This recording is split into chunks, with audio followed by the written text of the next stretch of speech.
Welcome, everybody, to the Magento Association Podcast. Today, we have the pleasure of speaking with Willem Wigman. And if you don't know, he is the founder of Hyvä. And I think I said that right. And so welcome, Willem. Thank you for being on the podcast. Thank you for inviting me. You're welcome. It almost sounds like you practiced Hyvä. Hyvä. To say it right. You did. You did. Yeah. Don't overdo it. My trick is to say it fast. You did it well. Yeah. Okay. All right. We're good then. So we won't talk about that. There's a lot of discussions about how to pronounce it, but Willem is the official expert on how to correctly pronounce it. So whatever he says, that's the way it is, as far as I'm concerned. Anyway, let's dig in. First of all, the rumor is that this whole thing got started because you were building a website for your wife. Is that correct? Very much, yeah. Very much. So it's not a topic we still discuss at home because she still doesn't have a store. That's what I heard too. That's classic, you know. The cobbler, what did they say? The cobbler's children have no shoes. Yeah. So that was the origin story. Why don't you, go back in time a little bit and tell me how this came to be? How this whole thing got started. So I've been in the Magento community for a while. I started somewhere at 1.4, I think. I've had my own agency. When Magento 2 came around the corner, I had to quit or close shop because I burned out over the issues that arise around Magento 2, but I didn't lose my love for the platform. I ended up, after a short recovery break, I ended up at a German agency, Interjournet. And I started off doing a lot of React work there. So it was React work for Magento, so still very much with the platform, but with a whole different tech stack, which I kind of enjoyed. Was early days of React, so it was in a headless sense. It made me remember what web development was like before I did Magento, like, no boundaries. Also, too much freedom, maybe, figuring out how to build stuff yourself. So it's nice to have a restrictive platform that guides you or tells you how to do things. But I guess that kind of opened up my brain to do things in a more creative way when working with Magento. I started to do a lot of performance optimization work for existing Magento clients that they had. So that was all Luma. I worked on bundling and I wrote a whole bunch of blog posts and educated people on how to do JavaScript performance improvements. And we got very good performance scores for these shops, but then Google had an algorithm update, and eventually it just doesn't like when you ship 6 megabytes of JavaScript to the browser. It's just it's an outdated way of building a site. Ironically, that's how all single page applications are built now, which also has a performance issue inherited to that. But I was very performance focused then, and I moved more to backend performance and a lot of profiling and everything. So I was deep into performance optimization and very much fed up with Luma and React. I decided I did not like either of them. And at the time, we had quite a big problem at that agency that we were stuck between sticking with Luma or going the PWA route, which none of the developers really liked as a tech stack. And PWA single-page applications absolutely have their place. There's developers that enjoy working with it. And if you have the time and budget to work with really complex software, it can be the right solution. But in my experience or my view, 90% of the Magento market doesn't need headless, and most of the developers are not. They don't enjoy working with it. So really, I was working during the day on Luma projects, and at night I started working on my wife's store. I installed Shopware on one particular night, and I had it running. I clicked through the admin. And I was just so discouraged to learn a new platform. I didn't really like what I saw. And I was like, this is like starting from scratch. And I have so much love for Magento. I have so much experience. It does anything that I wanted to do. I just really hate the tech stack. So right there and then, literally in the same evening that I installed Shopware, I decided to just build it on my own. Because my wife is a jeweler, she's a goldsmith, and she has a collection of maybe 8 rings, at the time. So it needed to be a homepage and an overview of products and checkout functionality. So I thought, how hard can it be if I just start with scratch and I steal some tools from the Laravel ecosystem? They had a very vibrant community and ecosystem around Alpine.js and Tailwind CSS. And I was jealous of the energy and the enthusiasm that was going through that community that we were kind of losing in the Magento community.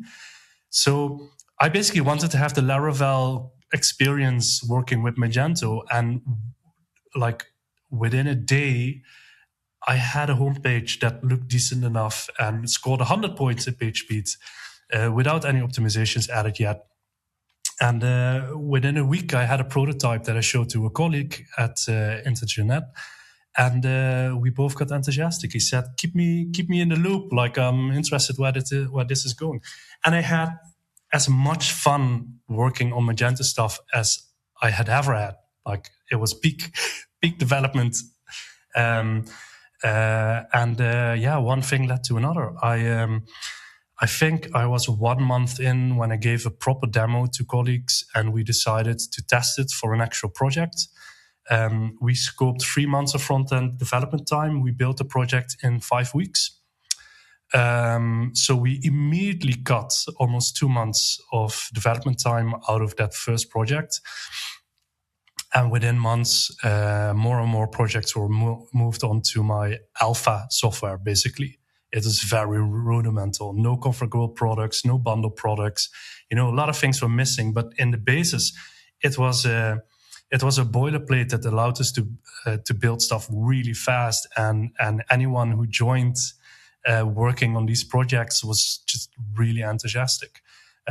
So I think I started somewhere July 2020. That was the first commit. In February 2021, I had the first public release. We had this big event online, a lot of enthusiasm. I had been running pre-orders up till the release date, and I immediately sold 100 licenses in the first month. So I told Internet, I think this is really where I need to be going, and I need to focus on this 100%. And they were very supportive because they needed this piece of software to evolve, and they believed in it so much that they gladly let me go. With mixed feelings, of course, but they helped me as premier partner building it further out. And also when I was still working with them, we had kind of an arrangement where I would work on implementation work for their customers, but I would keep the IP and put it into the product so it remained 100% mine, because otherwise I was doing everything in the evenings. And they said, well, we'd like to go faster and help you. So they were very important in that stage to help me build it quick. And then from there, in the first year, I think we grew to 3 or 4 people already. And we immediately started to build other products on the side, like the UI library that we have. We started building the checkout. And from there, we just doubled every year. We just hired the 30th person last Monday. That's the biggest we've been so far. You said 13? 30. 30, yeah, 30. 30, okay. yeah. Yeah, okay, that's amazing. And when you started, were you doing builds as well and implementations, or were you just focusing on leasing out the platform? Never. No, I've always had like a laser sharp focus on building the product, and I've always hammered on we build for 99% of our customers. We focus on we don't immediately respond to requests from customers. If they said, I need this feature, we would never build it until we had 5 requests. Mm-hmm. And then we would evaluate it, because we needed the velocity to focus on the things that, most people needed. and no distractions. So also no implementation work, no consultancy, nothing on the side, just pure focus on building the best product, because then you also don't cannibalize the work of your partner agencies. Mm-hmm. We're here to build the tools and the agencies implement it. So it's up to them to offer the services around our product. Yeah.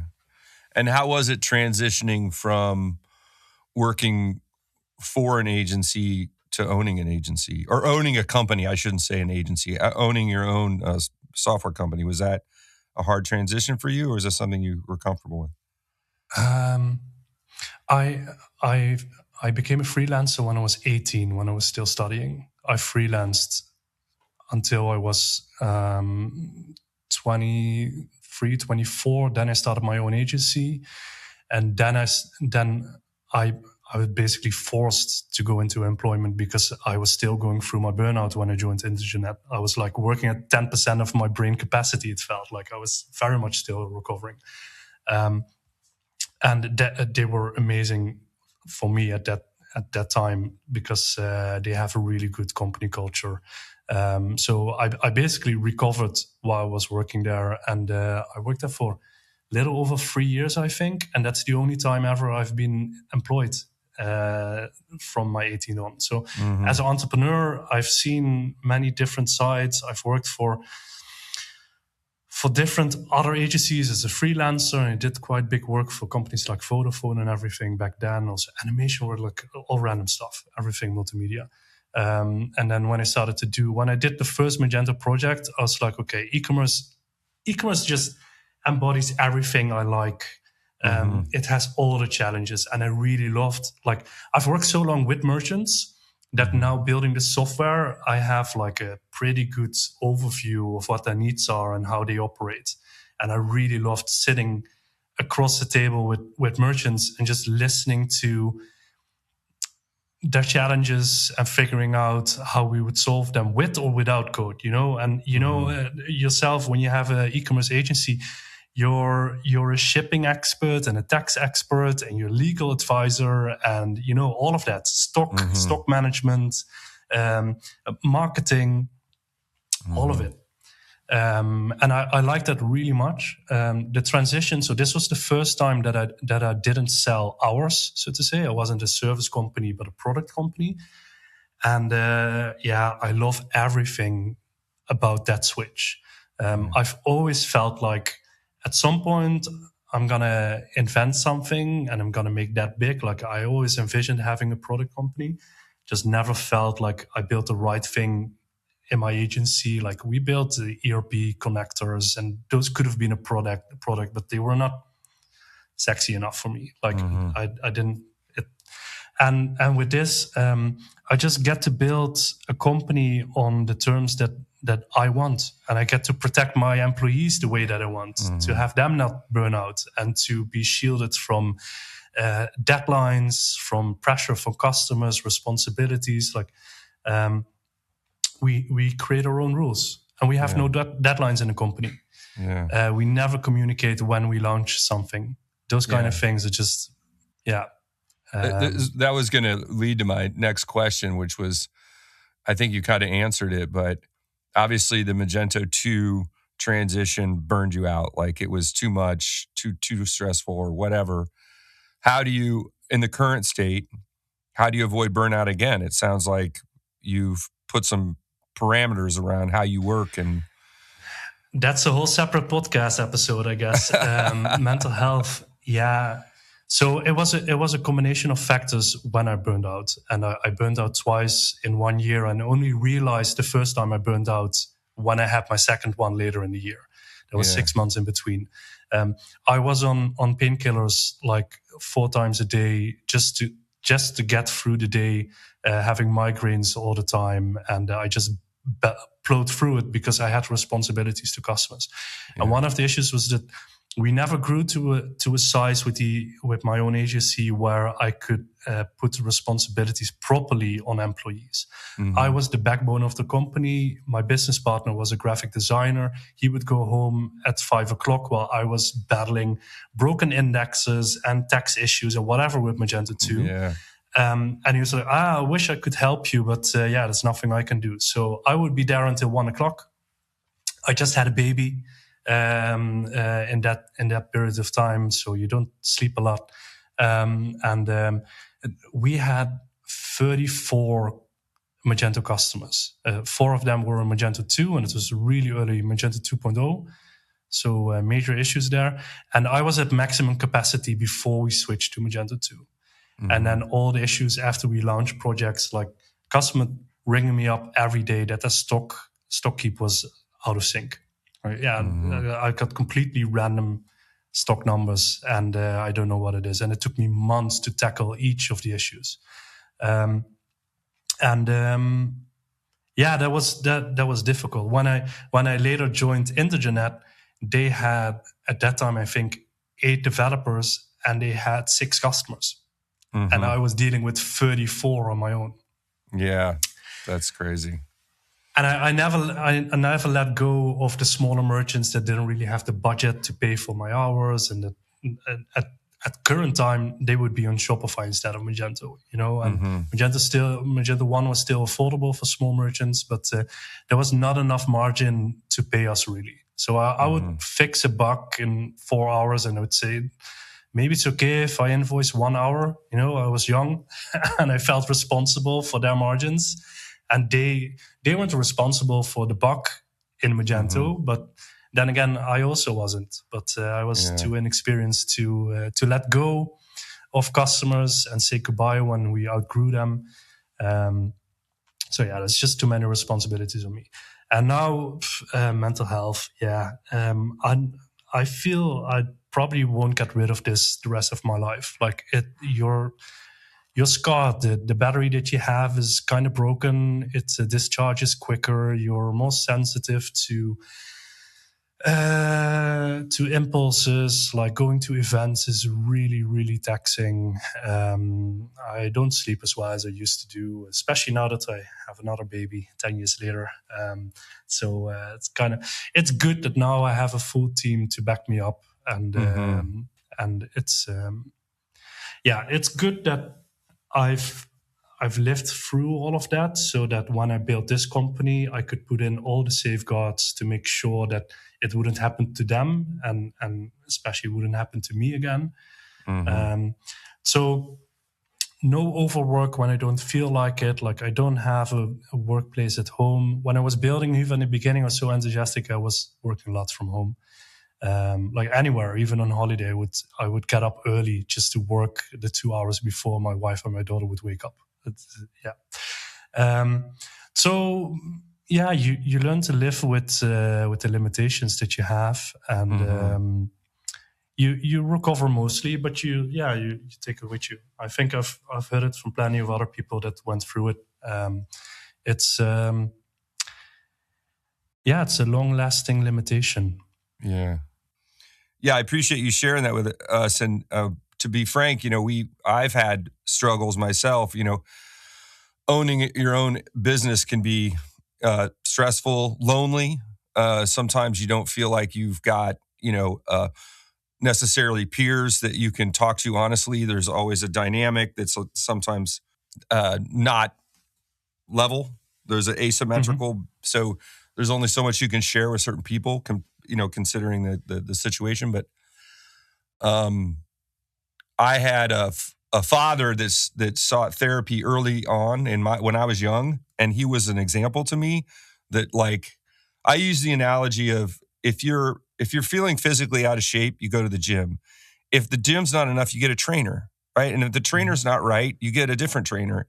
And I think mental health is the same way. There's no shame in taking care of yourself, just like your mental health, just like there's no shame in taking care of your physical health. And I think and go speak to someone. Yeah, totally. Look for a professional. Even if you do just one session, it's such a relief just to talk to someone who's not opinionated, who doesn't have all the context. It's very helpful. And it's not your spouse who's like, you're bouncing stuff off all the time, and the spouse is like, yeah, I'm here for you, but another sounding board sometimes is really great. And I've sought out therapy multiple times recently after my father passed and my business wasn't going great, and the COVID hangover, and lost a bunch of money. And, a lot of us did in the agency world. And I'm just like, you know what? I could spiral here, and before I start to spiral, I'm gonna pump the brakes and go talk to somebody. And so that a little bit of a self-awareness, like, oh, I'm going in this direction right now. I gotta take a little break and pause. And yeah. I thought the world would stop turning if I would not service my customer in my agency.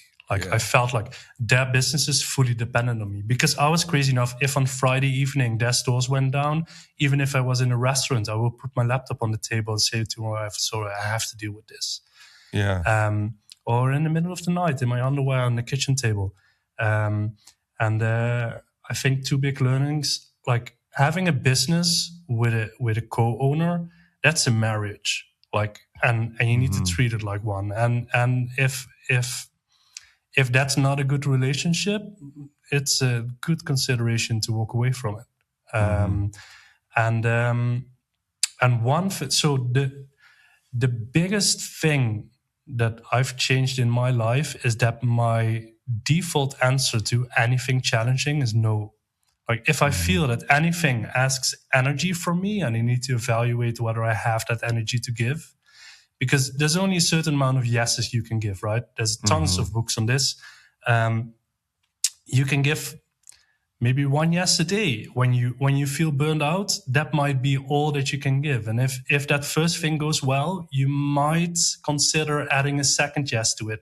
But if you start your day with a wish list from your spouse or clients or whatever, and there's 10 things you need to do, and you've already accepted to do all of them, you might not do any of them because you crash and burn and you're on the couch crying.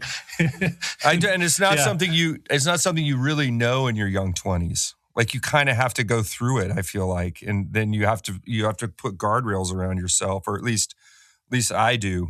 And and also one thing that we've been better about is saying we're a really great agency for some companies, but we're not a great agency for all companies. Sometimes it's just not a good fit. And so we're looking for partners that actually want to work with us, and we want to work with them, and we can build a good relationship. And that's how you get quality work done. But when you get, sometimes you get treated like a vendor, which is how a lot of companies want to treat their agencies, which is fine. That's their prerogative. But maybe that means we're not a good fit because we prefer a partnership relationship. And those are some of the guardrails that we've had to put up. But it sounds like with Hyvä, you've basically said we're focusing on the product. That gives us a simplicity in what we're doing and a focus so that we're not getting random asks every day that are changing our focus, and we're having to pivot constantly, which can create a lot of stress. And we create our priorities, and we build to create an ecosystem. That's always like from the start, that's been the focus. Like this ecosystem, it's like a fish tank. You need the fish, but you also need the plants. And if you take one away, the other dies. And to have a healthy ecosystem, we need to support agencies to implement. We need to make sure that merchants are interested in the platform and they invest and they get a return on that. We need to make sure that extension vendors can thrive. We have to make sure that hosting vendors, payment providers, they will always help themselves. They will outlive all of us. They're in the best position. But we like those are crucial. Also the payment providers and the shipping providers. Everything has its place, and if you don't cannibalize any of that and you create opportunities for them, that's how you also grow yourself. And that's how we basically build the ecosystem within an ecosystem. Yeah, that's awesome. All right, so we're gonna wrap up episode 1. That was great, by the way, Willem. A little background on Hyvä, a little background on your journey, which was very insightful and interesting. So we'll wrap it up there, and we'll see Willem on the next episode, which is coming up next.